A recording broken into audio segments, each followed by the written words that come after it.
Apple veut que vous en ayez pour votre argent avec les prochains iPhones les plus chers. Écran, dos, disparition de l'encoche, ultra grand angle 48 mégapixels au lieu de 12 et même vitesse du connecteur Lightning.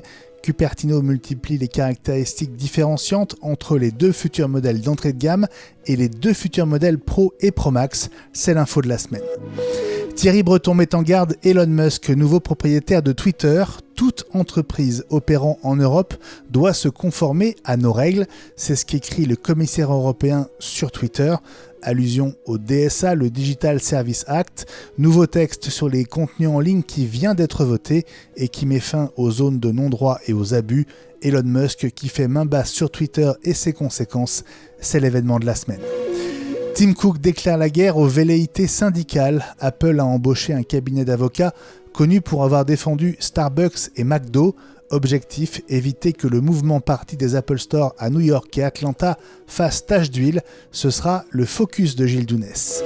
Comme chaque semaine, les rumeurs et les mises à jour avec du nouveau pour la webcam du Studio Display. Un numéro dont j'ai réenregistré ce sommaire pour vous prévenir d'un bug audio sur mon micro dès l'introduction qui suit, en espérant votre compréhension pour cette qualité et pour ce petit retard.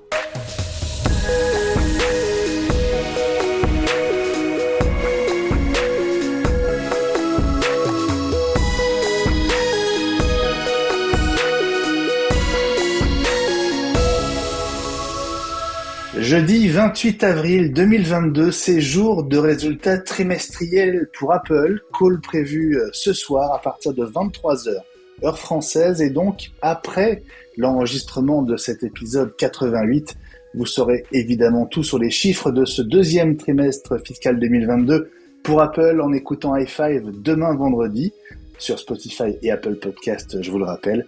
On attend de nouveaux résultats records, mais avec un bémol en ce qui concerne le trimestre en cours. Voilà, après cette parenthèse, bonsoir à toutes et à tous.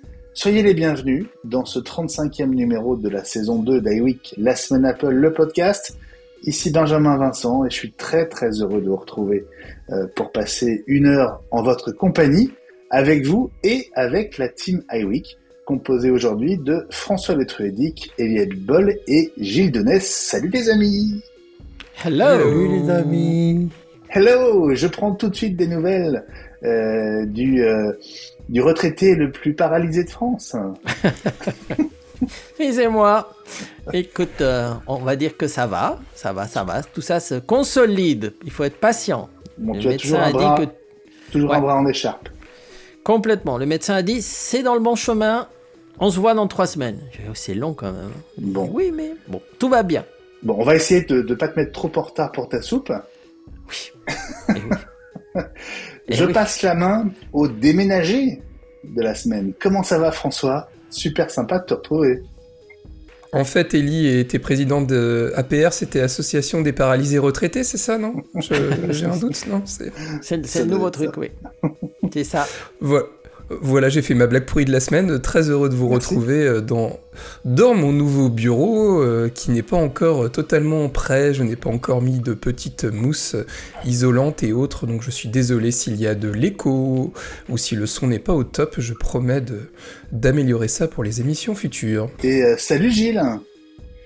Salut, j'ajouterais pour faire bonne mesure que s'il y a de l'écho chez François, on l'appellera Alexia. Oh là là là là, Alexa même. Pourquoi Alexia ?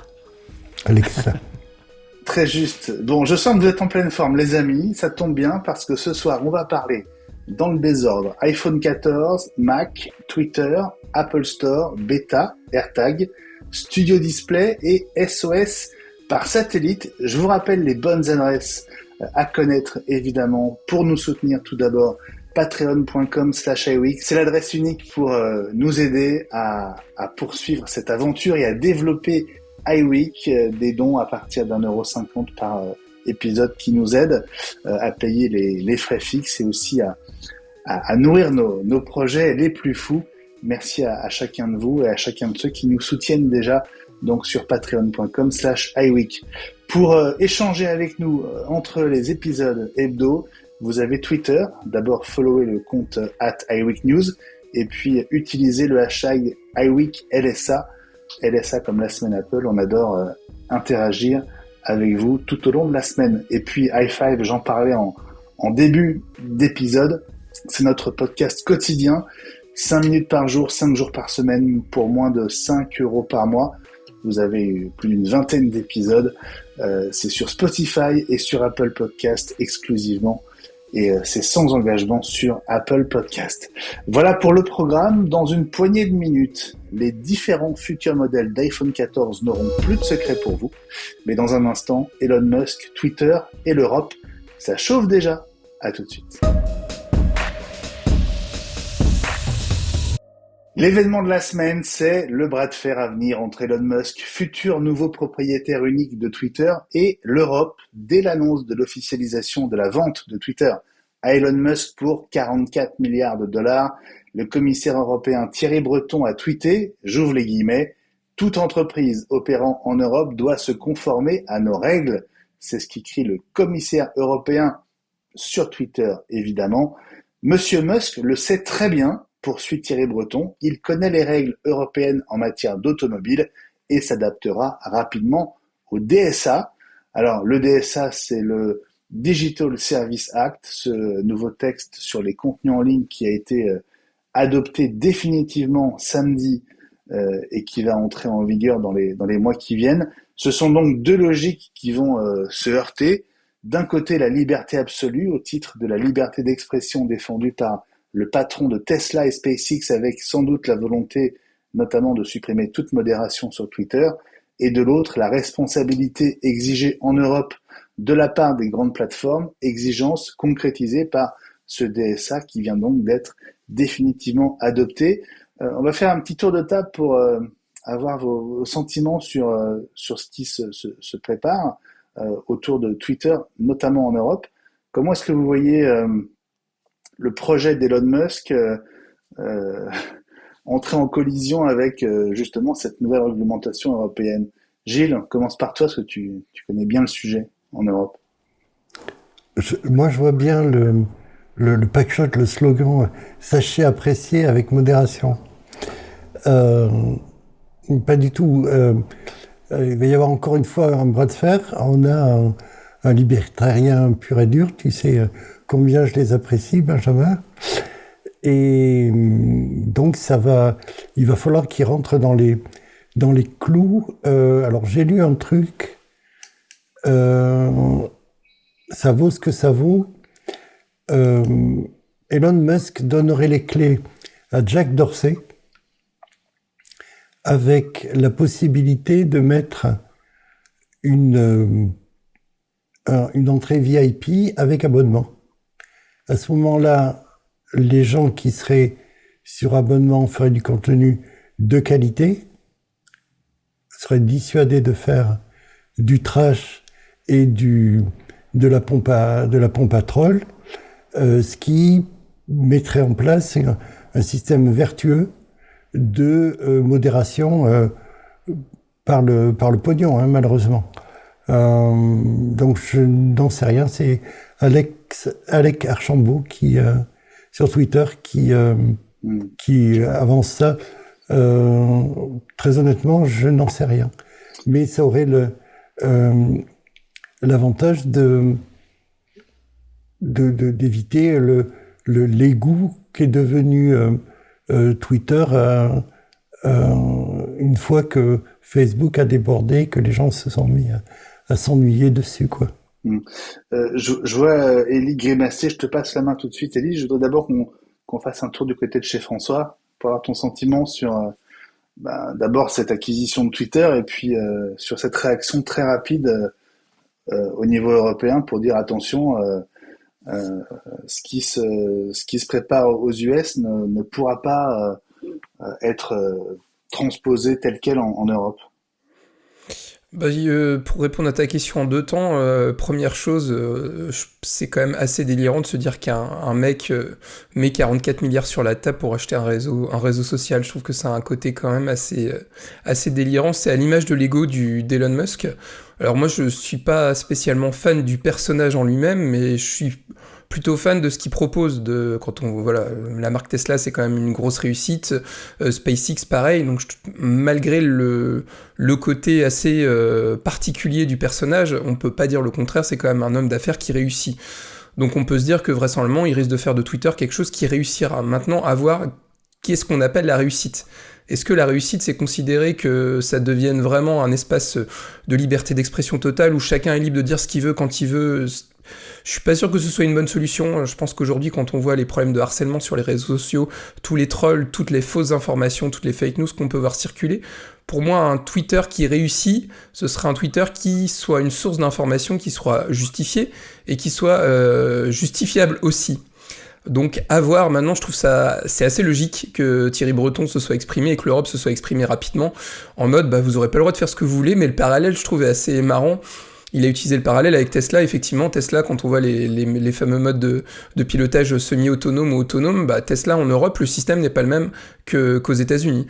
Donc après tout, pourquoi pas envisager un réseau social à 2 vitesses? Mais le souci, c'est quand vous avez un compte US, les gens qui sont en France ont aussi accès à ce compte US. Donc comment est-ce que ça va être géré? Et c'est là où ça risque d'être assez compliqué, je pense.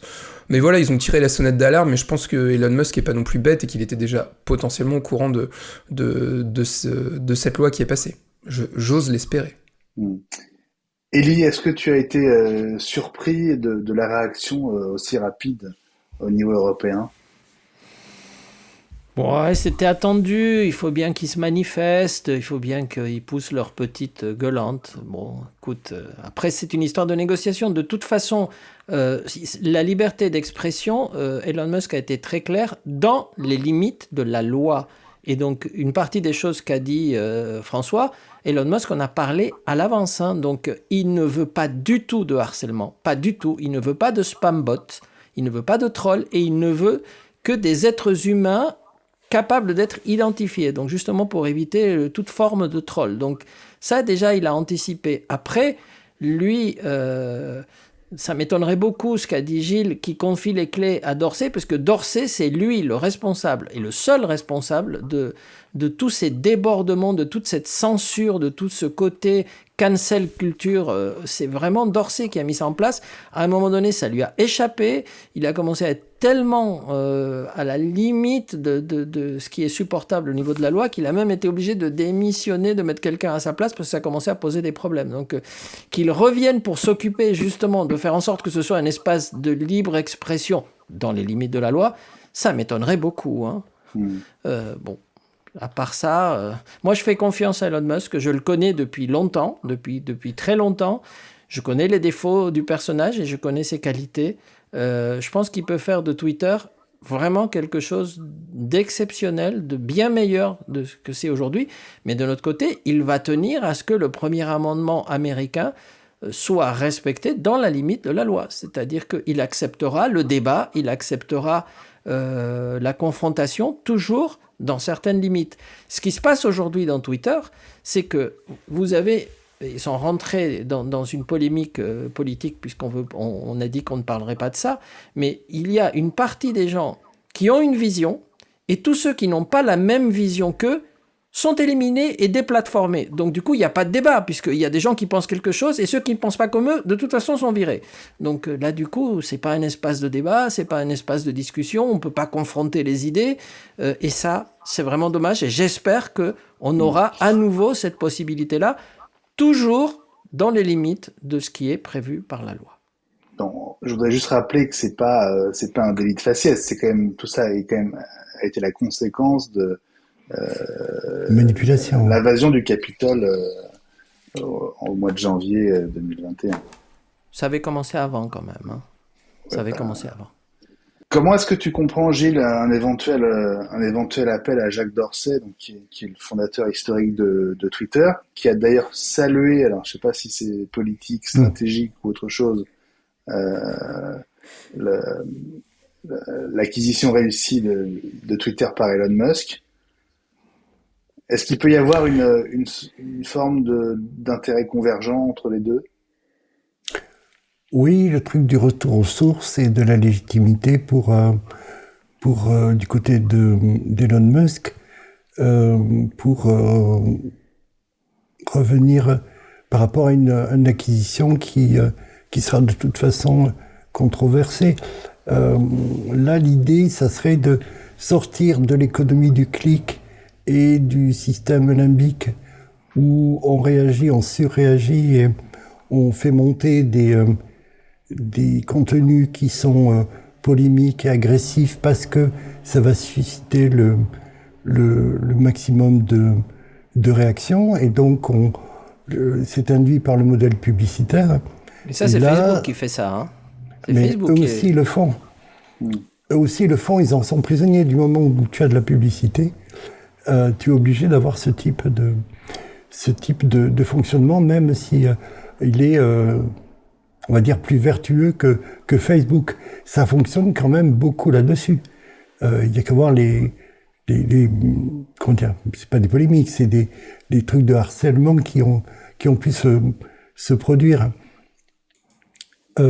Jacques Dorsey, au moins dans un premier temps, serait un badge de virginité et de bonne conduite pour Elon Musk, le temps que les deux s'engueulent et que, bien entendu, le patron ait le dernier mot et que le faire-valoir prenne la porte.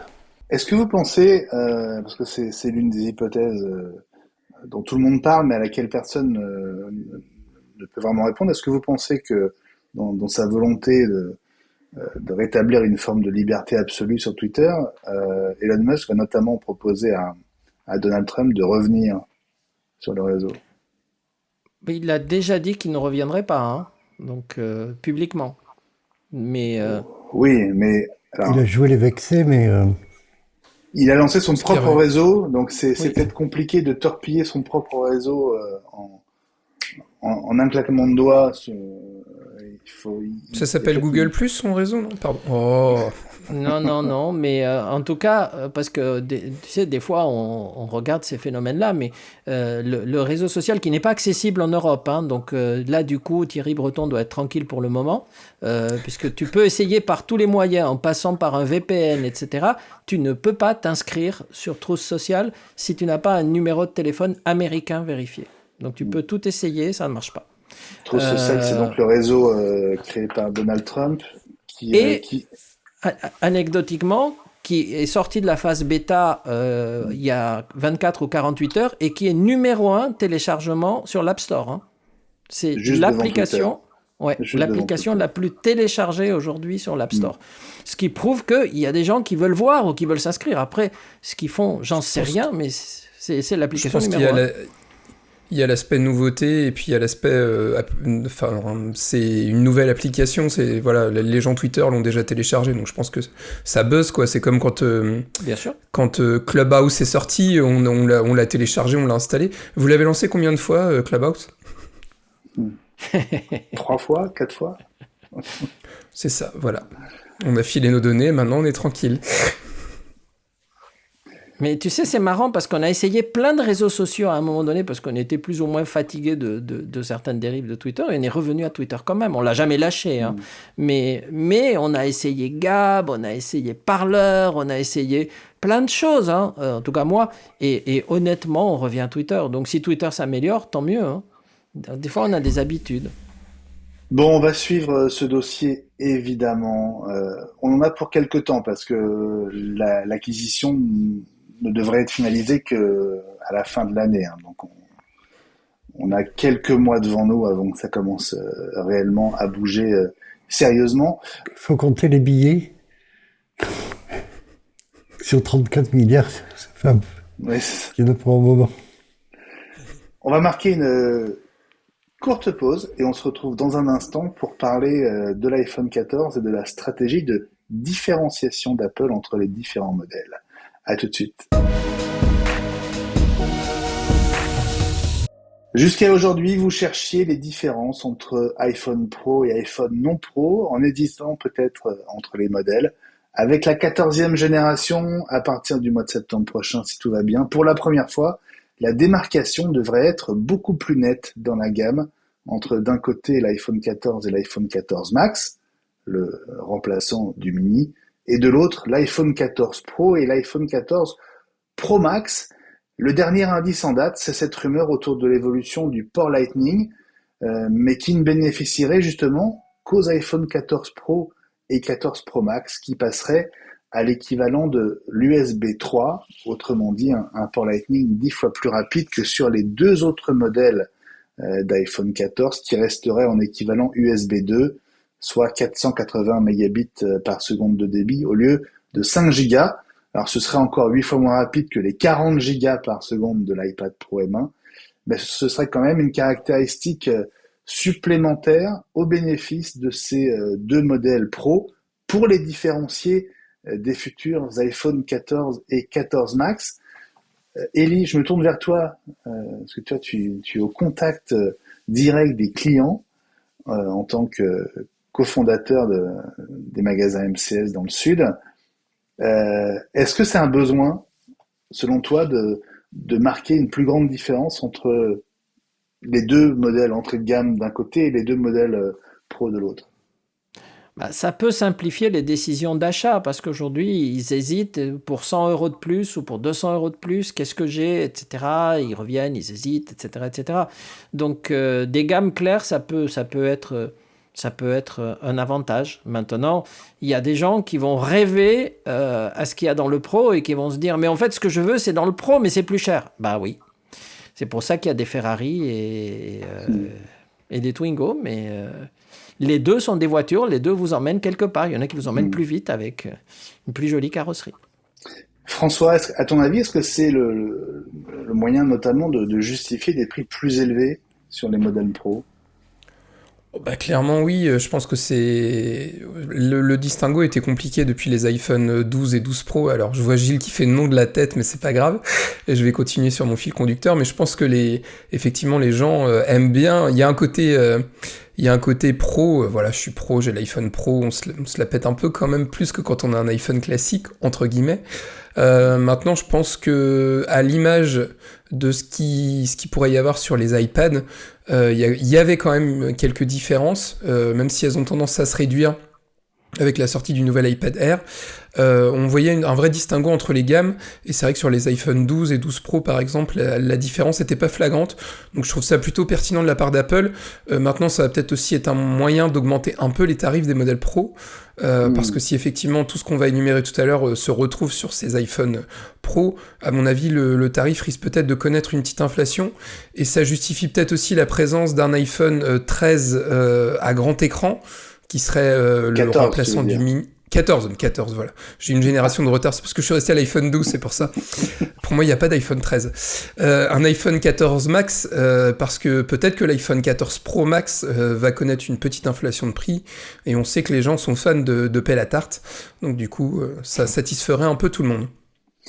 Gilles, est-ce que c'est un sentiment que tu partages, cette volonté d'Apple de créer une distinction plus nette entre ces deux côtés de la gamme iPhone? Là oui, parce que ça fait un petit moment que Apple communique sur l'image fixe et animée pour l'iPhone Pro. Et on a vu sur les modèles précédents que les professionnels avaient un peu de réticence à utiliser le format ProRes, c'est-à-dire le format brut, l'équivalent du RAW, sur l'iPhone 13 Pro, parce que les transferts avec le port actuel prenaient des délais, prenaient des temps infinis. On en a parlé vendredi sur i5. Or là, avec ce qui s'annonce, si on a vraiment des vidéos en 8K, un port qui va 10 fois plus vite sera à peine suffisant, et je pense qu'il y en a tout de même qui vont râler. Donc pour moi, c'est une nécessité de justifier cette appellation de pro qui, à la limite, n'en était pas vraiment une, compte tenu de ce qui était proposé. François ? Ouais, quand j'entends le principe de 8K, le transfert plus rapide, j'espère juste une chose, c'est que le modèle d'entrée de gamme, ils augmenteront un peu la capacité parce que, honnêtement, un iPhone à 128 Go, si vous filmez en 8K, vous allez filmer combien de temps, quoi? 3 minutes, 2 minutes, 1 minute. Donc je pense que c'est bien joli d'augmenter les capacités techniques d'enregistrement, mais il faut derrière la capacité de stockage suive à un prix qui soit abordable. Abordable dans l'esprit d'Apple, on se comprend. Donc, voilà. En même temps, c'est des outils. Donc, si c'est vraiment des professionnels, ils mettent le prix pour avoir du matériel qui fonctionne. Le capteur aussi passe de 12 à 48 mégapixels. Donc, il faut absolument des ports avec un débit suffisant pour pouvoir transférer tout ça. Alors justement, tu parlais de 8K, François. Pas sur tous les modèles, a priori, Ellie.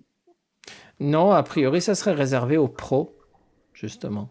Donc, ça paraît logique. C'est une des différenciations. Et là, on peut se poser la question de ce qu'on vient de dire. Pourquoi est-ce qu'ils ne sont pas allés jusqu'à mettre un port USB-C, voire Thunderbolt ? Et en même temps, ça aurait calmé les Européens parce que n'oubliez pas que l'Europe exige qu'il y ait une connexion USB-C dans les terminaux et que Apple traîne, mais à un moment donné, ils vont être obligés de le faire. Hein. Parce que sinon, Thierry Breton, il va pas être content. Alors François, justement, c'est quoi les différentes caractéristiques qui devraient marquer la séparation entre les deux modèles entrée de gamme et les deux modèles Pro? Bon, on l'a dit, sans doute un nouveau capteur à 48 mégapixels. Alors peut-être que ce capteur-là, le capteur principal serait réservé aux iPhone Pro, ça on verra. Je trouverais ça pertinent. Apple a toujours mis les nouvelles technos sur les modèles Pro. Je rappelle l'histoire du capteur stabilisé qui était une réservée aux iPhone 12 Pro Max, si je dis pas de bêtises. Et on a vu sur la génération suivante, sur les 13, que du coup ça avait été généralisé à toute la gamme.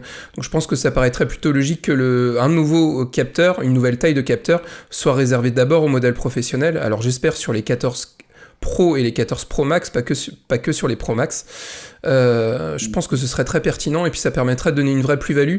Moi qui suis quand même, on va dire photographe amateur très éclairé, je trouverais ça intéressant malgré tout, et ça moi je sais que Gilles sera d'accord avec moi, c'est pas la taille du capteur qui va compter, c'est aussi sa qualité, la taille des photosites, etc. Et on voit certains fabricants qui nous promettent sur des téléphones des capteurs à 100 mégapixels, mais la qualité est pas toujours ouf non plus, quoi.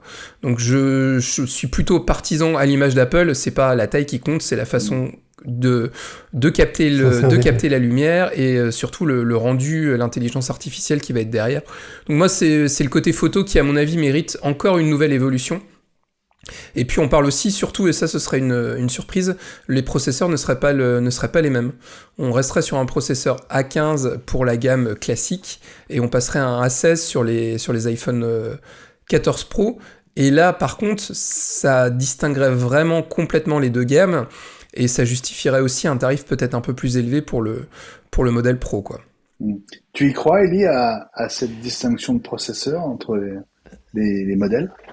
Ça me fait peur. Donc j'ai peur d'y croire parce que si on garde un processeur A15 dans un iPhone 14, pourquoi est-ce qu'on achèterait un 14 par rapport à un 13 s'il n'a pas le nouveau capteur, s'il n'a pas le nouveau port ultra rapide et s'il n'a pas le nouveau processeur, pourquoi est-ce qu'on achèterait un 14 à la place d'un 13, voire d'un 13 Pro les deux vont baisser de prix. Donc si Apple veut se dire « je ne veux pas vendre une partie de la gamme », ils n'ont qu'à faire ça. Hein. Mais honnêtement, moi j'aurais beaucoup de mal à expliquer ça à mes clients. Pourquoi acheter le processeur de l'an dernier? Pourquoi? Mais il y aura un 14 Max. Donc le 14 Max, ce sera une nouveauté. Donc tu vendras du 14 Max et pas du 14. Pas du 14. Le 14 va devenir le 13 mini, quoi. C'est ça. C'est dingue. Mais si le nouveau processeur est plus difficile à fabriquer, qu'il y en a en moins grande quantité, je sais pas, il y a pour tout un tas de raisons industrielles et que Apple veut restreindre la demande parce qu'ils savent que de toute façon, ils n'arriveront pas à fournir, ça peut être une explication.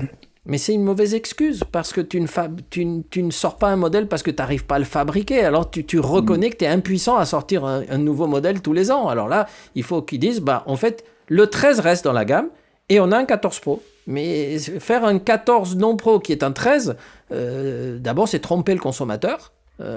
Honnêtement. Alors, qu'est-ce qu'ils vont trouver comme argument commercial pour dire vous avez un 13, achetez un 14? Il y aura des nouvelles couleurs. Ouais. Elie, si je te comprends bien, ce que tu crains, c'est qu'en fait, Apple mette quasiment tous ses œufs dans les modèles Pro et finalement sortent des 14 qui n'apportent quasiment rien de plus par rapport au 13, c'est ça? C'est exactement ça. Et ça me fait peur. Gilles, est-ce que Apple a intérêt à faire ça? Non, parce que ça coûterait plus cher de toute façon. S'il y a deux processeurs à fabriquer, ça sera plus cher de maintenir dans la gamme. Honnêtement, j'ai pas d'explication. Ouais. Bon, on n'a pas parlé de la caméra avant. Est-ce qu'il y a une double hypothèse aussi sur la caméra avant, François? Bah, ils vont mettre la même caméra que sur le Studio Display, non? Méchant, parce que c'est la même caméra qui existe dans d'autres modèles déjà, comme celui que tu utilises, et qui marche bien pourtant, parfois. Non, mais je rigole, on a évoqué une nouvelle caméra avant de 12 mégapixels à voir. Ce serait bien pour tous les gens qui aiment bien se prendre en photo, faire des selfies, il y aurait une meilleure qualité. Maintenant, je suis pas sûr que la distinction se fasse justement sur la caméra avant.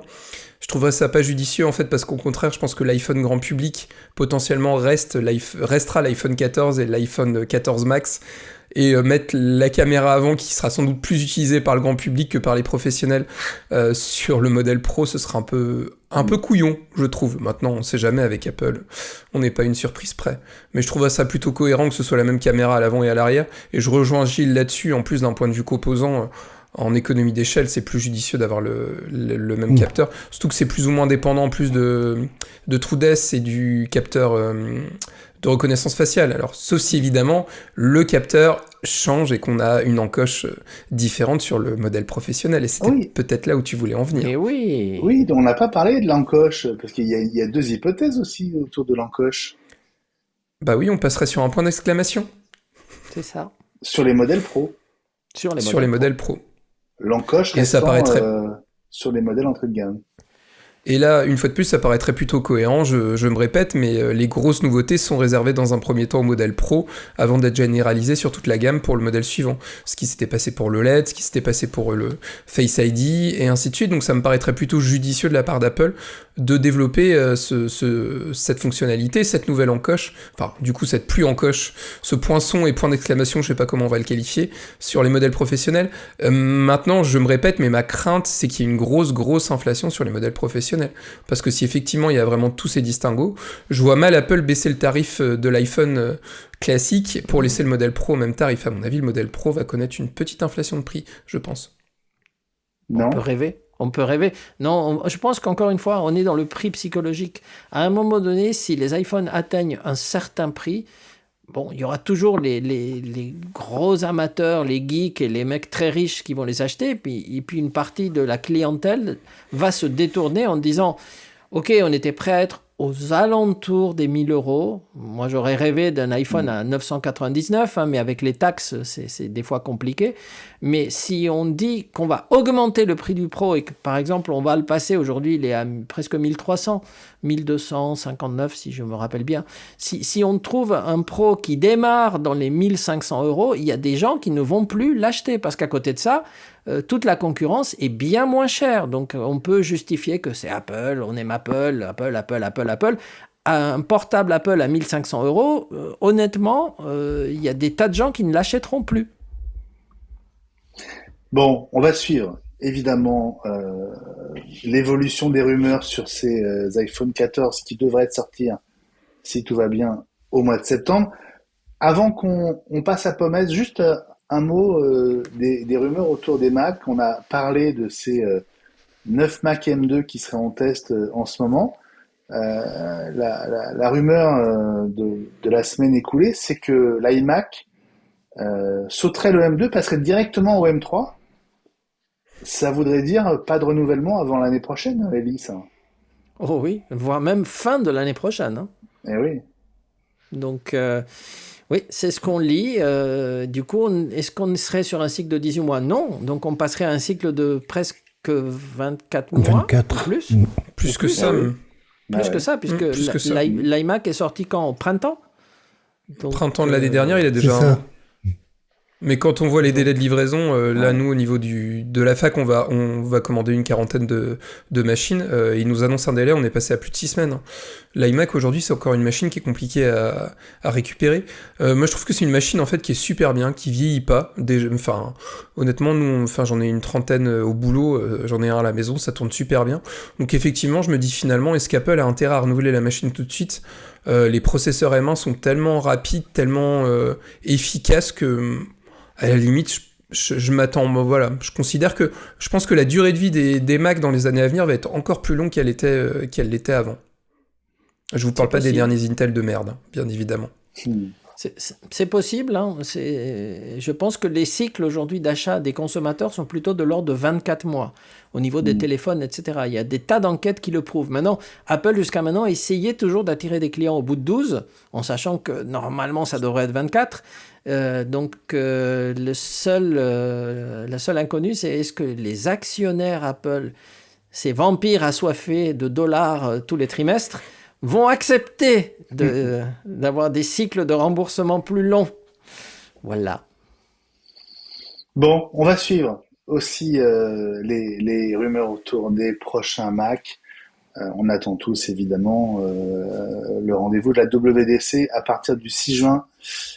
Et 1, 2, 3 Mac peut-être annoncés lors de la keynote avec Tim Cook. Allez, on se retrouve dans un instant avec Pommes, les 3 news de la semaine.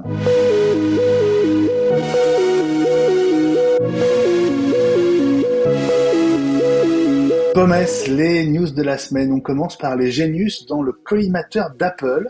Apple qui aurait décidé de réduire leur nombre dans certains Apple Store pour faire des économies. Alors, concrètement, certains départs ne sont pas remplacés. Une partie des offres d'emploi pour des postes de Genius ont été supprimées.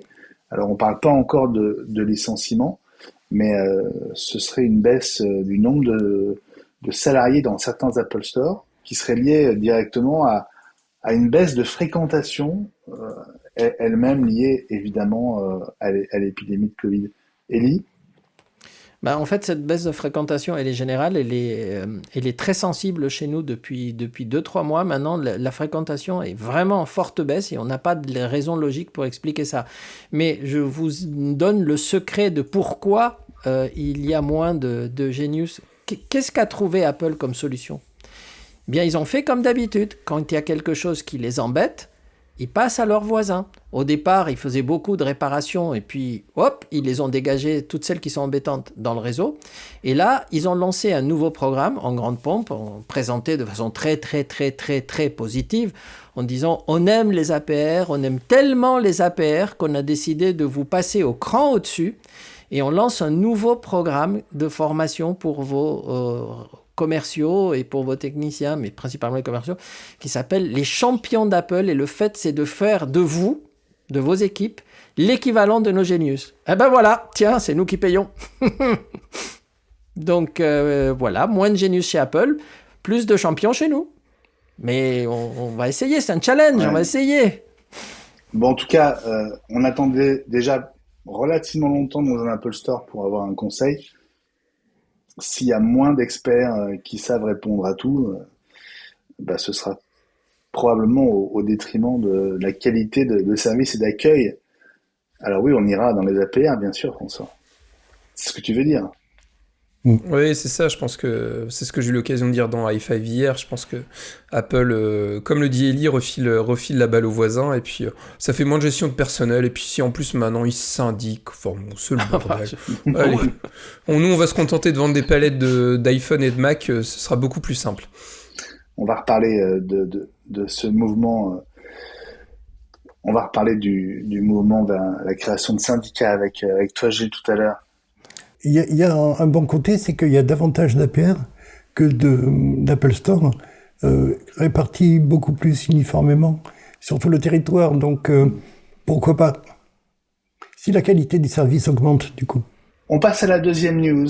C'est ce kit de réparation d'iPhone qui est disponible en location auprès d'Apple aux États-Unis, mais sous condition avec plusieurs S. Et la première de ces conditions, Ellie, c'est d'avoir des gros biscottos. Hein. Oui, parce qu'ils mettent ça dans des valises sécurisées qui pèsent, je ne sais plus combien, je crois que c'était dit dans un site, mais il l'avait dit en 35 livre. kilos. Ouais. Ouais, voilà, c'est un truc, voilà, c'est un truc de dingue. Et il y en a 2 en plus, hein. Ils vous en livrent 2, donc c'est bien ensuite pour pouvoir se muscler les bras, soulever Alors, les kits de réparation Apple.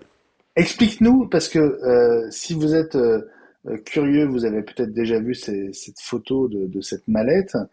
Explique-nous la différence avec le matériel que vous utilisez déjà pour réparer les iPhones dans les APR. Mais c'est une version simplifiée. Nous, on a des outils qui ressemblent un peu à ça, mais qui sont plus gros, hein. Je vous montrerai des photos si vous voulez la prochaine fois. Nous, il faudrait qu'ils nous livrent carrément une palette avec des outils qui sont très lourds, mais on les a achetés au fur et à mesure.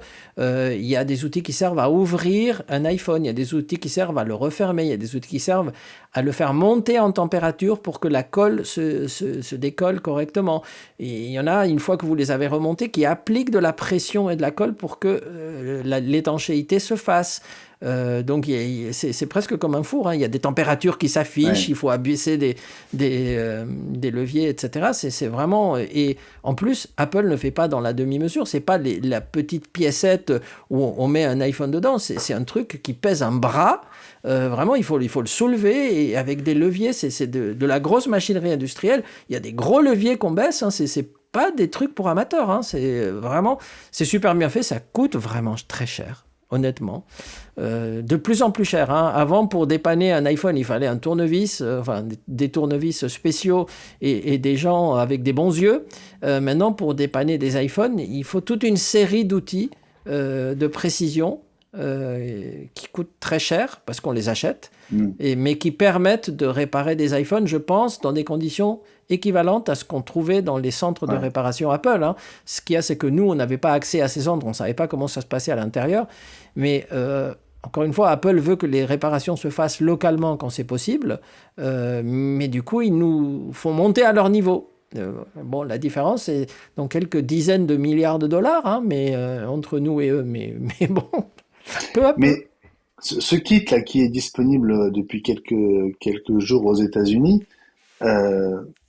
c'est pour la bonne forme, c'est pour entre guillemets obéir à l'évolution de la législation sur la réparabilité, parce que il est lourd, il est cher. Le contrat qu'on signe pour l'obtenir a l'air démentiel. Il faut le rendre à J+7, sinon on a des pénalités. C'est l'enfer. T'imagines que nous, c'est J plus 48 dans le pire des cas. L'idéal étant J plus 24. C'est-à-dire qu'au-delà de 48 heures, on est pénalisé.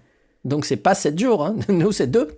Oui, non, là, je parle pas du temps pour réparer. Je parle apparemment, c'est un kit j'ai pas tout compris en lisant l'article. C'est comme si c'était un kit c'est de la location. C'est-à-dire qu'Apple vous le prête. Vous l'avez une semaine, et au bout d'une semaine, il faut le renvoyer par UPS. Si vous n'êtes pas dans les délais, ça vous coûte de l'argent. Ah, oui, s'il faut envoyer le kit complet. C'est de la loc, c'est de la loc. Ça devient compliqué. Moi, je croyais que c'était parce qu'en fait, ces délais-là, c'est généralement, une fois que vous avez le kit, Apple vous envoie des pièces, vous commandez des pièces. La technique et l'exigence d'Apple, c'est que ces pièces ne restent jamais chez vous. C'est-à-dire qu'à partir du moment où vous avez reçu la pièce, typiquement, nous, on a 24 heures pour faire l'échange et renvoyer la pièce. Donc, si là, ils donnent un peu plus de temps, et je pense que c'est dans ce sens-là qu'ils en parlent, une fois que vous avez le kit, vous recevez des pièces, et ces pièces, il faut qu'elles soient démontées, renvoyées chez Apple en moins d'une semaine. C'est comme ça l'écosystème de réparation. Et encore, une semaine, c'est large, hein. Moi, si je dis ça à mes techniciens, ils vont être contents, ils vont tous se mettre indépendants. Si je leur dis qu'ils ont une semaine pour réparer... Une réaction, François Gilles, sur l'arrivée de ce kit de réparation qui doit sans doute présager l'ouverture prochaine du fameux store de pièces détachées, j'imagine. Oui, mais c'est bien qu'ils mettent les conditions. C'est-à-dire que vous voulez faire les réparations vous-même, très bien, vous les faites dans les règles de l'art. Vous râlez parce que c'est trop cher. chez votre APR du coin, ou quand vous passez dans le circuit de distribution, vous allez voir pourquoi c'est cher. Et en plus, il y a une deuxième raison, c'est qu'ils ne veulent pas que des iPhones plus ou moins bien réparés se retrouvent après sur le marché de l'occasion, voire du reconditionné, et pourrissent leur image de marque et leur image de qualité qu'ils se donnent mal fou à maintenir. Et ils mènent la vie dure à tous leurs partenaires, dont Eli et les APR pour ça. Eli, justement. Ben, oui, il y a un truc qui est très important, c'est surtout dès qu'on a vu paraître cette information, déjà il y a un certain temps, nous avons dit très clairement à Apple que nous ne gérerions pas un iPhone qui ait été réparé par un circuit non officiel, c'est-à-dire pas un Apple Store et pas un revendeur, un centre de service agréé Apple. C'est-à-dire que quelqu'un qui essaye de faire la réparation chez lui avec ce genre de kit, etc., et qui la rate, ce sera à Apple de récupérer le bébé parce que nous refuserons de toucher ces appareils. La responsabilité est trop lourde. Oui, j'ajoute un petit truc parce qu'on a parlé du côté matériel du kit, mais ce qui était expliqué dans l'article, c'est qu'en plus, pour pouvoir sérialiser, puisque à chaque fois que vous recevez une pièce, il faut lui affecter un numéro de série, il faut chatter avec Apple ou téléphoner à Apple pour qu'il vous donne un code qui vous permet de sérialiser la pièce. Donc ça va devenir très vite un énorme problème pour faire ça. Et donc, c'est encore plus compliqué parce que vous avez la pièce, vous avez le kit, vous savez réparer, mais il faut qu'Apple vous donne l'autorisation de sérialiser la pièce, sinon ça ne marche pas, votre réparation. Et là, ça va devenir un vrai cauchemar pour des gens qui n'ont pas l'habitude. Nous, on fait ça tous les jours. Eli se régale. On l'avait dit, hein, welcome to the club. Nous, c'est des années et des années de procédures, de tests, de contraintes qui se multiplient. Mais on fait ça parce que si on n'a pas un centre de service à côté de nos magasins, les gens viennent chez nous parce qu'ils peuvent acheter chez nous et être dépannés chez nous. Pour nous, c'est indispensable. Donc un SAV n'est pas rentable aujourd'hui, mais c'est indispensable. Eli, tu es président des APR, donc les Apple Premium Resellers en France. Tu es forcément au courant des mésaventures de Switch en Belgique. Et c'est un peu la fin d'une époque parce que ces APR qui existaient depuis 1992 vont devenir des Upside Store. Alors, il faut savoir que les magasins Switch ont été vendus il y a 2 ans au groupe SFAM Indexia qui est actionnaire de Fnac Darty. Alors, l'agence de presse belge Belga a annoncé que Switch avait perdu l'agrément APR qui a été retiré par Apple apparemment après une série de témoignages pas très flatteurs sur des pratiques commerciales, mais aussi après une amende de 10 millions d'euros infligée par la répression des fraudes. Apple s'est dit profondément déçu de la façon dont Switch a trompé nos clients, je cite. Nous avons décidé de mettre fin à la relation qui nous unissait. Alors, je me demandais si le changement en Upside Store est la cause ou la conséquence de ce retrait de l'agrément. Est-ce que tu sais un peu ce qui s'est passé ? J'ai pas les détails malheureusement, mais je pense que c'est lié forcément. Alors, est-ce que c'est la cause ? Je ne sais pas.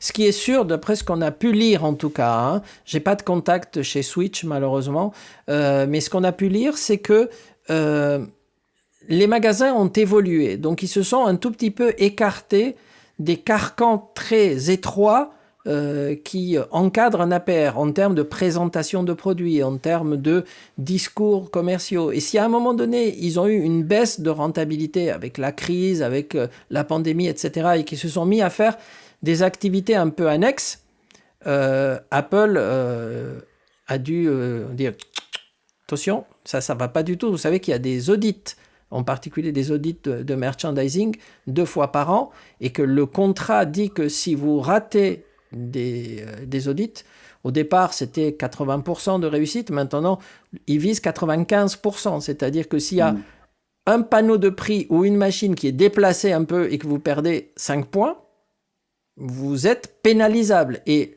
si vous ratez 2 audits, Apple a le droit, c'est dans le contrat, de supprimer l'agrément. Donc C'est pour ça que les audits, c'est des périodes dans l'année où en fait on transpire beaucoup, même si on est assez sûr de nos magasins, mais un détail, un poster déplacé, un peu de poussière sur une étagère, je sais pas, des choses qu'on ne peut peut-être pas regarder tous les jours, peut mettre en cause, au bout de 2 fois, le contrat. Après, il se peut, d'après ce que je comprends, qu'ils aient fait des pratiques malhonnêtes, c'est-à-dire qu'ils aient fait des choses qui sont interdites par Apple. Alors, je ne sais pas en quoi. Est-ce que c'est au niveau du service? Est-ce que c'est au niveau des produits vendus? Mais des choses qui ont pu provoquer, effectivement, la colère d'Apple. Alors, s'ils ont fait des pratiques illégales, ça pourrait être logique. Est-ce que c'est ça ou pas? Je ne sais pas. Mais en tout cas, le fait de s'orienter vers des boutiques qui ne sont pas des APR, mais qui présentent des produits différemment, peut-être mélangés à d'autres, peut-être dans un autre environnement, d'après ce que j'ai lu aussi, le décor change, la façon d'accueillir les clients change, etc. À un moment donné, il peut y avoir une divergence dans la façon dont ils veulent faire évoluer les boutiques par rapport à ce qu'Apple veut comme évolution des boutiques, et en sachant d'ailleurs que les APR vont évoluer aussi. Et peut-être qu'ils ont anticipé ça et qu'ils se sont dit on ne pourra pas aller là où Apple veut nous emmener dans les années à venir. Et puis voilà, et puis à un moment donné, ils ne sont plus d'accord. Et puis, mais c'est un tout petit peu dommage de voir disparaître des confrères, toujours. Bien sûr. Gilles, tu voulais dire un mot? Oui, ce que dit l'article de MacG, c'est qu'ils ont pris quand même une douille de 10 millions d'euros. Et je ne pense pas que la répression des fraudes ait mis une amende de ce montant. Simplement parce qu'ils se sont éloignés des guidelines d'Apple. Il y a dû y avoir quelque chose de franchement pas net, quoi. Il y a des choses qu'on ne sait pas, on n'a pas les détails là-dessus, mais effectivement, c'est une grosse amende. Après, tu peux, par exemple, je sais pas, tu peux revendre des produits reconditionnés comme étant neufs, ou faire des garanties qui ne le sont pas, ou je sais pas, je veux dire, il y a forcément des choses... T'as l'air de bien maîtriser le sujet, dis donc, t'as des bonnes idées. Tu parles, moi je surveille surtout pour que ça ne se passe pas. C'est mon rôle, moi. Parce que c'est moi qui m'engage. Tu vois comment il est, François? Il dit rien pendant un moment, puis d'un coup, paf! Ouais, il en lâche une, ouais, je sais. Il est terrible. Mais tu sais, c'est moi qui signe les accords de compliance en anglais vis-à-vis d'Apple. C'est Cupertino qui m'écrit directement, et tous les ans, il faut que je certifie que nos pratiques sont honnêtes, c'est de gestion, de respect de l'environnement. Maintenant, ils commencent à nous demander si on utilise de l'électricité verte. Donc, tu vois, ils s'inquiètent là-dessus. Moi, je suis pas sûr qu'en France, on ait 100% d'électricité verte. En tout cas, à Nice, je ne peux pas garantir ma source d'approvisionnement. Moi, je suis chez EDF. Donc, si EDF me donne pas d'électricité verte, je ne peux pas aller chez Engie. Ça me poserait trop de soucis. Donc, bon, pas de nom, pas de publicité ici. J'ai rien dit. Merci Elie pour cet éclairage sur tes voisins belges de chez Switch. On se retrouve dans un instant avec le focus de Gilles. Gilles, c'est l'heure de ton focus hebdo dans iWeek, la semaine Apple, le podcast. On va parler de ce mouvement embryonnaire qui est parti de New York et d'Atlanta chez Apple. Oui, alors toujours dans les bons coups, lorsqu'il s'agit de mettre Apple dans l'embarras, The Verge, pour fouetter Apple, a donc pour le coup levé un gros lièvre il y a 2 jours de ça, en révélant qu'Apple s'était attaché les services d'un cabinet d'avocats spécialisé, et pas n'importe lequel, puisqu'il s'agit de Litter Mandelson, qui s'est donné pour mission d'aider les grosses boîtes américaines à empêcher la mise en place de syndicats au sein de leurs entreprises. J'exagère. Ils sont en réalité spécialisés en droit du travail. Non, mais t'as raison. Mais c'est un peu ça. Ils sont connus pour ça, je crois. Oui. On se souvient qu'un certain nombre de multinationales comme Starbucks, McDonald's ou tout récemment Amazon avaient défrayé la chronique avec ce genre de menées. Et c'est apparemment au tour d'Apple d'essayer d'empêcher ses employés, donc de l'Apple Store du centre commercial Cumberland à Atlanta, en Géorgie, de s'organiser et de rejoindre le Communications Workers of America, le plus grand syndicat des communications et des médias aux États-Unis, qui représente tout de même pas loin de 700 000 membres. Ouais. Les employés de l'Apple Store d'Atlanta, Gilles, qu'est-ce qu'ils demandent? Principalement, beaucoup plus d'équité et de lisibilité dans les rémunérations. Parce que les promotions, par exemple, sont données un peu à la tête du client, enfin, si on peut dire. Certains employés sont promus beaucoup plus rapidement que d'autres. C'est loin d'être anecdotique comme demande. Rien que dans le magasin d'Atlanta, 70% des employés ont signé la demande d'adhésion, et ce genre de démarche se multiplie un peu partout dans les Apple Store aux États-Unis. Ça touche même les grands campus, comme celui de Cupertino. Qu'est-ce qu'Apple a répondu, Gilles? Apple a refusé de réagir officiellement à propos de ses relations réelles ou supposées avec Lisa Mendelssohn, avec un discours très formaté, hein, tu connais Apple, pour disant combien Apple avait la chance d'avoir des équipes commerciales incroyables et qu'ils avaient à cœur de leur offrir des contreparties substantielles pour leurs efforts, comme la couverture médicale, le remboursement des frais de scolarité, les congés parentaux, les bonus en actions et d'autres avantages sociaux. Mais de notre côté, ils ont multiplié les pressions sur les employés lorsque le même cas de figure s'est présenté à New York il y a tout juste une poignée de semaines. Comme l'a très bien expliqué Ali dans i5 mercredi, Apple n'a aucune envie d'avoir potentiellement un excité dans les pattes dans chaque magasin, ou du moins quelqu'un de décidé à faire avancer les choses quand un problème se pose. Apple est bien connu pour écouter poliment quand on a quelque chose à lui dire, puis continue à faire comme bon lui semble, aussi longtemps que c'est possible. Bon, j'imagine que tu voulais dire Eli et non pas Ali. Mais on a compris. Bon, quand tu m'as envoyé le sujet de ton focus, j'ai pensé à une chanson. Alors, je vais te la chanter. Femme des années 80, nanana, nanana. Que tu avais titré ta chronique, Tim Cook, n'est-il pas un homme des années 80? Pourquoi tu t'es posé la question? Je rassure-toi, je n'aime pas me transformer en boule de haine qui essaie de se transformer en papier gâteau pour essayer de mendier la bienveillance des générations montantes. Mais Michel Sardou, donc. Voilà, c'était bien l'idée. Bien entendu, c'est une boutade, puisque Tim Cook a pris le corps les problématiques environnementales et de responsabilité sociale de son entreprise de façon extrêmement déterminée. Et on peut le créditer d'avoir mis Apple vraiment en pointe là-dessus dans l'industrie, au niveau mondial. Mais c'est pas seulement une boutade. On reproche beaucoup aux entreprises de la tech en général, et à Apple en particulier, de se comporter comme de nouveaux monopoles, en particulier en mettant en place des pratiques anticoncurrentielles.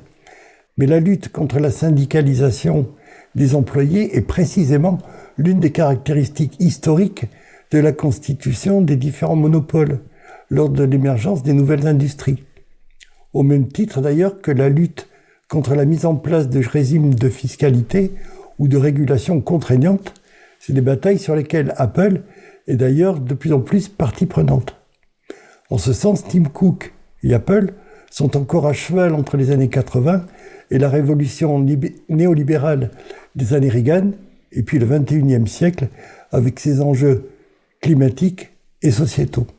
Bon, tu as deux doigts de dire qu'il serait temps qu'il prenne sa retraite. Non, il a fait une transition, elle était bien faite, il a fait du bon boulot. J'étais un de ceux qui ont pris sa défense dès le départ, alors qu'on lui faisait de mauvais procès quand il a pris la barre. C'est vrai, je me souviens. Merci Gilles pour ce focus. On se retrouve tout de suite pour les mises à jour de la semaine. Il y en a quelques-unes. Les bêta 3 sont arrivés. Bêta des prochaines mises à jour intermédiaires des OS en cours. Donc bêta 3 de macOS Monterey 12.4, d'iOS et iPadOS 15.5, tvOS 15.5, watchOS 8.6. On va s'arrêter sur la bêta 3 de macOS Monterey 12.4 parce qu'elle contient une mise à jour du firmware de l'Apple Studio Display mise à jour qui est censée améliorer la qualité initiale de la webcam sur le nouveau moniteur Apple.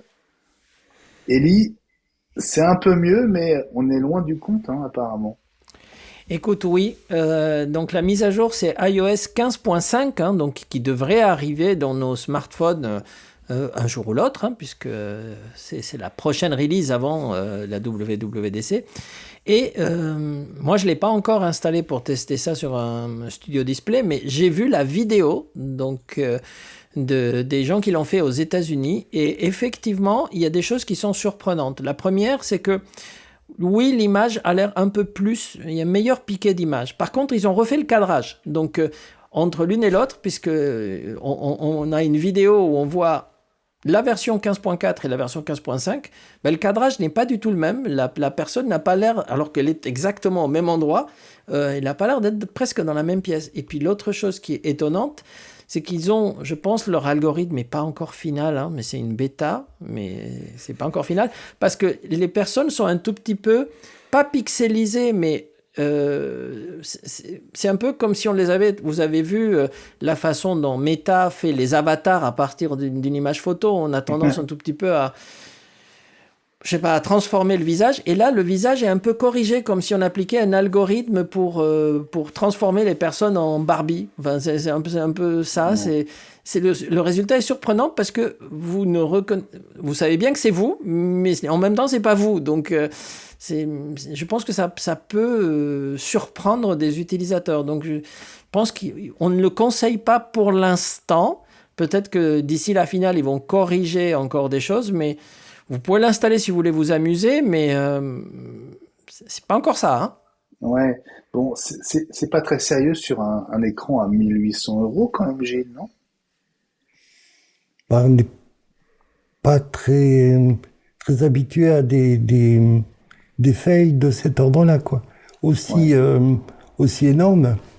Maintenant, on commence à être des vieux blanchis sous le harnois, Ellie et moi, et on a toujours répété de ne pas acheter un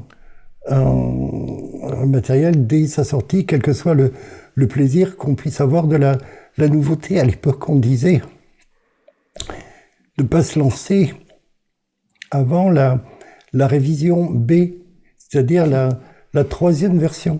Oui, c'est vrai. François, on en parlait dans i5. Au départ, Apple a dit vous inquiétez pas, c'est un bug logiciel, on va arranger le coup. Et certains commencent à se demander si c'est vraiment une histoire de bug logiciel, si c'est pas le hardware qui est comme ça. Ouais, c'est assez surprenant parce je pense qu'on a tous été déçus par cette qualité quand on voit même si je suis en 4G, la qualité de la caméra est quand même super bonne. Alors Ah j'ai oui. deux spots d'éclairage, hein, mais vous voyez, j'ai la fenêtre Ah bah derrière, mon là, c'est visage est pas ouais. cramé, Ah non, mais je suis il y a un piqué exceptionnel sur ton image, alors que t'es en 4G, hein. Ouais. Ouais, et quand on voit ce que peut produire le studio display, c'est quand même assez pourri. Alors j'ai pas de studio display. Le jour où j'en aurai un, par curiosité, je ferai une comparaison entre la qualité de la webcam de l'iMac et du studio display pour voir s'il y a une réelle différence. Mais c'est très décevant sur une caméra, enfin sur un écran à ce prix-là. Et c'est étonnant qu'Apple n'arrive pas à corriger si c'est un bug soft, quoi. C'est un peu ce qui fait dire aux gens, finalement, il y a peut-être un problème avec la qualité de cette caméra, parce Mais oui. que il est quand même sorti il y a quelques semaines maintenant, et commence à Mm. puer un peu quand même. En Alors, même temps, c'est une bêta. oui, c'est ça, mais pas que. Il semblerait que c'est le même capteur. Donc, si c'est le capteur qu'on a dans un iMac, pourquoi est-ce qu'on n'arriverait pas à avoir la même qualité? Est-ce que c'est lié au driver sous iOS? Parce que sur un iMac, en fait, c'est du macOS avec des drivers écrits en Monterey, par exemple. Est-ce que ça pourrait pas venir de là? Est-ce que l'équipe iOS n'aurait ou est-ce qu'iOS n'aurait pas quelque chose qu'ils n'arrivent pas à maîtriser complètement?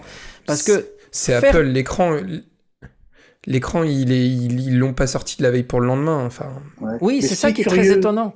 Ellie, alors explique-moi un truc, c'est on dit depuis le début que c'est iOS qui fait tourner cet écran, mais là, la mise à jour du firmware, elle est incluse dans une bêta de macOS. Alors, c'est un peu à s'y perdre. Parce que c'est la façon qu'ils ont trouvé pour injecter la mise à jour. Il n'y a aucun mécanisme, aucun menu secret qu'on ait trouvé qui permettrait de faire la mise à jour directement depuis l'écran. Or, étant donné qu'on a un iOS 15.4 ou 15.5 complet, on devrait pouvoir le faire. Mais non, ils ont mis le package à l'intérieur de Monterey 12.4 Beta 3, ce qui fait que quand il est installé et qu'il voit un Studio Display, il télécharge depuis le Mac vers l'écran. C'est assez étonnant. Comme système, et après l'écran reboot comme si c'était un iPhone ou un iPad, hein. C'est ça qui est étonnant, mais pourtant les capteurs avec du cadre centré, effectivement, il y a des iPads qui le font tourner, il y a des iPad Pro, il y a des iPad Air aujourd'hui, il y a même des iPad mini qui le font tourner, donc c'est quand même étonnant ce qui se passe avec cet écran, hein. Mais malheureusement ça lui donne pas une superbe presse. Moi au départ j'ai essayé de le défendre tant que je pouvais, mais j'avoue que là, ça commence à prendre un peu de temps. Mais maintenant, si jamais il devait y avoir un rappel, vu qu'ils n'en ont quand même pas livré tant que ça reste moins compliqué que de rappeler 2 millions de Toyota pour un problème de frein ou des choses comme ça. Mais c'est quand même dommage, hein. Bon, en tout cas, c'est une bêta, donc on peut avoir encore un petit espoir pour la version finale, hein. Donc, voilà, ne désespérez pas que cette caméra... cette qualité s'améliore considérablement. Sur les autres fonctions incluses dans ces bêtas, Ellie, est-ce que du côté d'iOS 15.5, est-ce que tu as vu des choses intéressantes? tvOS aussi est arrivé en bêta 3, 15.5. Oui, j'ai rien trouvé. Oui, Honnêtement, j'ai cherché. Comme souvent, il y a assez peu d'infos, hein, effectivement sur les nouveautés. Une mise à jour du firmware du AirTag. Oui. Est-ce que... Et on ne sait pas non plus ce qu'elle fait, comme d'habitude. Voilà, Et non. on ne sait pas non plus ce qu'elle fait. Elle se fera quand elle a envie. Oui, en plus, il n'y a pas de façon, sauf si tu nous en trouves une pour un futur tuto, de la déclencher. Et ça, on peut essayer de le laisser à côté, on peut essayer de le faire sonner. Non, ça ne déclenche pas la mise à jour, hein. Dans un HomePod, on avait fini par trouver. Dans des AirPods, c'était compliqué, mais des fois, ils disaient il faut le laisser ouvert dans leur boîte pendant 30 secondes. Il faut l'ouvrir 4 fois, le refermer, oui, c'est ça. le mettre dans ta poche, le sortir. Mais là, sur le AirTag... Le tour à l'envers, le sens inverse des aiguilles d'une montre. Sur l'AirTag, honnêtement, on ne sait pas. Il paraît que 10% des AirTags concernés auraient ou seraient éligibles à la mise à jour. Pourquoi ? On ne sait pas. Ouais. Bon, la semaine dernière, dans eWeek, on vous parlait de la mise à jour du firmware de la batterie MagSafe. On n'avait pas de détails sur ce qu'elle apportait. Mise à jour 2.7. On a eu les infos depuis.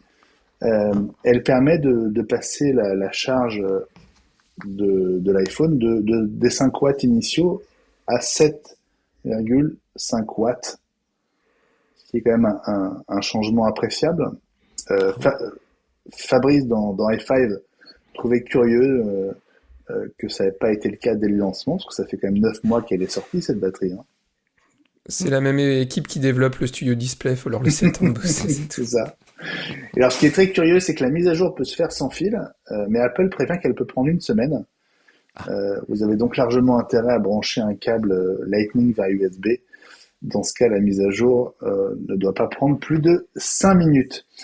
Toujours au rayon des mises à jour, sachez que Teams, en version optimisée pour les Mac Apple Silicon, est sorti en bêta très discrètement et est disponible sur le site de Microsoft. Une mise à jour aussi de l'appli WhatsApp sur iOS, la version 2.22.8.80. Je crois qu'il y a déjà eu d'ailleurs une autre mise à jour depuis. Elle permet de faire un conf call, une réunion téléphonique avec 32 personnes au maximum. Et puis l'interface des messages vocaux évolue. Un petit mot de Frame.io. Ah, tu voulais dire un mot sur WhatsApp, Ellie? Non, c'était juste avant. C'est simplement pour dire qu'on ne sait pas ce que fait, à part supporter le M1, la nouvelle mise à jour de Teams, mais quelque chose qu'on avait dit dans une émission précédente, et c'était juste pour rectifier. Teams ne prend pas en charge cadre centré aujourd'hui, puisque j'ai la dernière mise à jour possible. J'ai essayé et ça ne le prend pas en charge. Donc peut-être que sur M1, oui. Alors Zoom prend en charge très très bien. Très très bien. FaceTime, très très bien. Mais Teams, no way. J'ai essayé sur un studio display avec la mauvaise qualité d'image dont on a parlé. Bon, elle n'est pas si pourrie que ça quand même, mais j'ai essayé et ça marche vraiment bien dans FaceTime et Zoom et pas du tout dans Teams. J'étais très très déçu. Mais peut-être la nouvelle version, on ne sait jamais. Ah, peut-être. La très bonne idée d'Adobe autour de Frame.io, la plateforme collaborative orientée autour de la vidéo acquise l'an dernier pour un peu plus d'1 milliard de dollars et de l'Apple TV. Grâce à l'app dédiée, vous pouvez désormais regarder les vidéos partagées par un monteur ou une agence de pub directement sur une télé en 4K HDR10 donc via un Apple TV. Vous pouvez aussi valider ces vidéos d'un coup de télécommande, c'est très pratique. Et puis, c'est très pratique. Voilà pour les mises à jour de la semaine. On passe aux rumeurs de la semaine. Et cette semaine, ça va être assez vite vu, puisqu'on a 2 rumeurs à vous proposer. La première concerne le retour de la rumeur de la possible connexion des prochains iPhones à des satellites en orbite basse. Élie, on va rappeler que l'idée, c'est pas de passer des coups de fil, hein. Non, c'est de passer vraiment des alertes là où il n'y a pas du tout de connectivité. Ça serait des sortes de messages générés par l'appli santé ou lors d'un cas d'une chute. C'est vraiment une façon de localiser une personne, quelle que soit sa position, et d'envoyer un message du style SOS. C'est pas pour dire bonjour, il fait beau en Sibérie en ce moment, même s'il n'y a pas de satellite, ça ne marchera pas. Et de passer des smileys non plus. Pareil, est-ce que ça pourrait être une fonction réservée au modèle Pro ?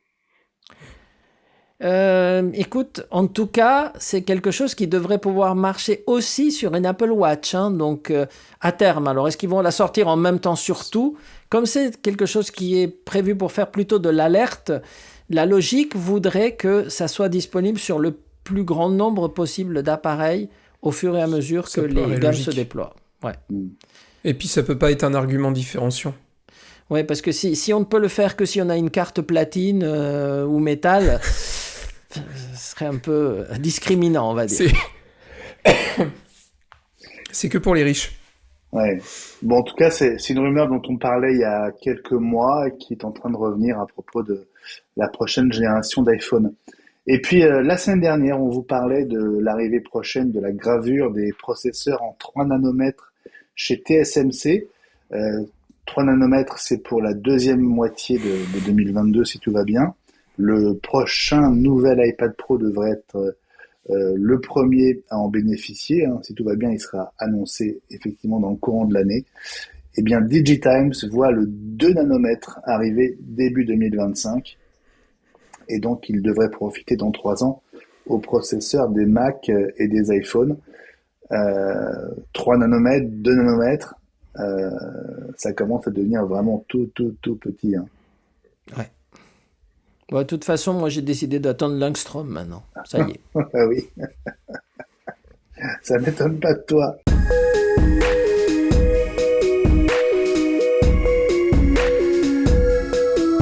C'est la fin de cet épisode 88. Merci beaucoup de votre fidélité. Merci d'être au rendez-vous chaque semaine d'iWeek, la semaine Apple, le podcast. Ça m'a fait très plaisir, François, de te retrouver. Je te souhaite une bonne installation dans ton nouveau chez-toi. Oui, promis, je vais faire des efforts, mais là, le bureau est même pas à sa place définitive. J'ai tout installé à l'arrache, bref. Voilà, mais ça m'a permis de vous retrouver cette semaine, avec grand plaisir. Bon, et si t'as besoin qu'on vienne agrafer des boîtes d'œufs au mur devant toi, tu nous dis. On est dispo. Il va faire le tour des crêperies. Ce sera super pour la déco, ouais. Exactement, et ta moitié appréciera. Salut Gilles, c'était un plaisir de te retrouver comme d'hab. Moi aussi, c'est un plaisir de retrouver François et puis de retrouver notre ami Élie avec son bras en écharpe. Et nous, Gilles, on se retrouve demain vendredi pour i5 et les résultats trimestriels d'Apple. Ce sera sans doute hyper intéressant. Salut Élie. Bonsoir Benjamin, bonsoir à tous et à la semaine prochaine avec plaisir. À la semaine prochaine, je vous rappelle patreon.com/iweek pour rejoindre la communauté de nos contributeurs et nous aider à poursuivre cette belle aventure qu'est iWeek. Twitter @iWeekNews et le hashtag iWeekLSA pour échanger avec nous en attendant la semaine prochaine. Et puis, si vous aimez l'actu Apple, essayez i5, notre rendez-vous quotidien. 5 épisodes par semaine de ce podcast d'un peu plus de 5 minutes. Déjà 167 épisodes dans les archives. Et le tout pour moins de 5 € par mois. 4,99 € pour une vingtaine d'épisodes. On compte sur vous. Et vous verrez, si vous essayez i5, vous serez cuit. On peut plus s'en passer. On se retrouve la semaine prochaine, le 5 mai, pour ce qui sera le numéro 89 d'iWeek, la semaine Apple. Passez une très très bonne fin de semaine, un bon week-end. Prenez bien soin de vous et à la semaine prochaine avec grand plaisir. Salut les amis, salut à tous, bye bye. Salut. Salut, bye.